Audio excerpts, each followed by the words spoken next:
नमस्कार दर्शक बंधु आर ओडिया भक्ति चैनल रे मु आपण मानक स्वागत जनाऊँगी। मु आपण मानक यार फास्ट विषयटी कही सारी कि राम मंदिर रहस्य। आज आम पार्ट 2 टी जानिबा। श्री रामचंद्र जेतेबेले निजको जल समाधि देइथिले सेतेबेले अयोध्या अस्तव्यस्त होईगला। तापरे कुश अयोध्या को निर्माण कले। सूर्यवंश को 44 पीढ़ी पर्यंत आग को बढ़ाइले। शेष समय रे राजा थिले महाराज बृहद्बल।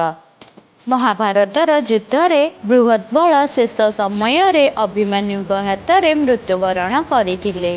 बृहद्बल मृत्यु को 100 वर्ष पूरी गला एवं सेतेबेले उज्जैन राजा थिले चक्रवर्ती सम्राट विक्रमादित्य। से जंगल को शिकार करने को जाइथिले। से शिकार करू करू अयोध्या रे पहुँचिले। अनेक जगह रे शिकार न करि पारु दुखी होई गले। थकी पड़ी अयोध्यार गछ मूले बसी पड़िले। ठीक से ही समय रे अयोध्यार गछ मूल एक ज्योति तांको देखागला। सेतेबेले अयोध्या रे बसती स्थापन होई नथिला। कौनसी प्रकार लोक सेठारे बास करू नथिले। सेठारे आश्चर्य कला परिका एक ज्योति चकमक करुथिला। सेही ज्योति आलोक को देखि ता विषय रे विक्रमादित्य संधान करने को बाहरिले। किछि विद्वान लोक तांको से ज्योति आलोक विषय रे कहिले।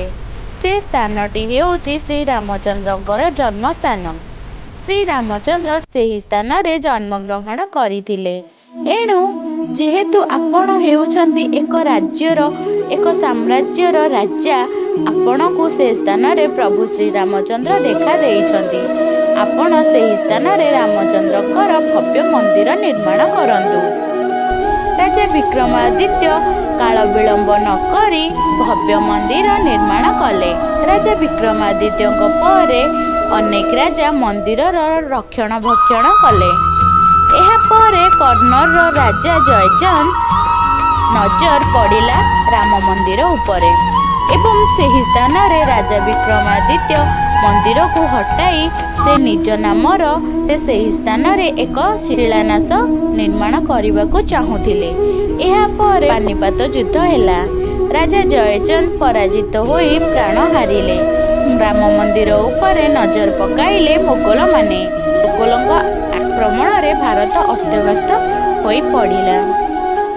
से माने आसी वाराणसी मथुरा एवं अयोध्या रे महिमंथन आरंभ करदेले। जीवन नष्ट करदेले एवं मंदिर मान को भांगी देले एवं पूजारी मान को मृत्युदंड देले। किंतु सब चेष्टा कला परे मध्य प्रभु रामचंद्र मंदिर भांगी पारि नथिले कि हाथ भी मध्य मारी पारि नथिले। सिकंदर नामर एक राजा सचेष्टा परे मध्य भांगी पारि नथिले। 1400 शताब्दी मोगल मानक शासन आरंभ हो जाइथिला। बहु चेष्टा परे 1500 शताब्दी 1600 शताब्दी मध्य से राम मंदिर को भांगिबारे सक्षम होइले। बाबरी मस्जिद नामक एक मस्जिद को निर्माण कले। जो मस्जिद निर्माण करिबा पाई राजा बाबर ठारू अनुमति आनिथिले। सेही समय रे बाबर अकबर शासन चलीथिला। तेणु परे परे औरंगजेब का शासन सेही स्थान रे आरंभ हो जाइथिला एवं से चाहिले पुणी आउ गोटे मस्जिद निर्माण करबाकू। से सेही स्थान रे आउ एक मस्जिद निर्माण कले एवं तार नाम बाबर मस्जिद रखिले।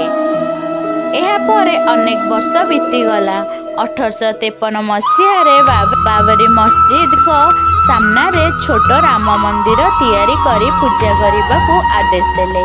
एहा परे 1992 मसीह राष्ट्रीय स्वयं संघ आंदोलन प्रतिष्ठा कले। श्री रामचंद्रंकर भव्य मंदिर निर्माण करागला।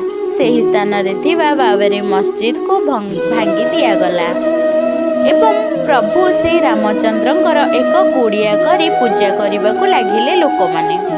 किंतु एबे नरेंद्र मोदी द्वारा भव्य मंदिर निर्माण भूमि पूजन करागला एवं प्रभु श्री रामचंद्रंकर ମନ୍ଦିର ନିର୍ମାଣ ଆରମ୍ଭ କରାଗଲାଣି ଏବଂ ଏହି ମନ୍ଦିରଟି 22 ଜାନୁଆରୀ 2024 ପ୍ରତିଷ୍ଠା କରାଯାଇଛି। ତ ଦର୍ଶକ ବନ୍ଧୁ ଭିଡ଼ିଓଟି କେମିତି ଲାଗିଲା କମେଣ୍ଟ ମାଧ୍ୟମରେ ଜଣାଇବେ ଏବଂ ଚ୍ୟାନେଲକୁ ସବସ୍କ୍ରାଇବ୍ କରିନଥିଲେ ସବସ୍କ୍ରାଇବ୍ କରିଦିଅନ୍ତୁ, ବେଲ୍ ଆଇକନକୁ କ୍ଲିକ୍ କରିଦିଅନ୍ତୁ, ଯେମିତି ସର୍ବପ୍ରଥମେ ଆମର ନୋଟିଫିକେସନ୍ ଆପଣଙ୍କ ପାଖରେ ପହଞ୍ଚି ଯାଇପାରିବ।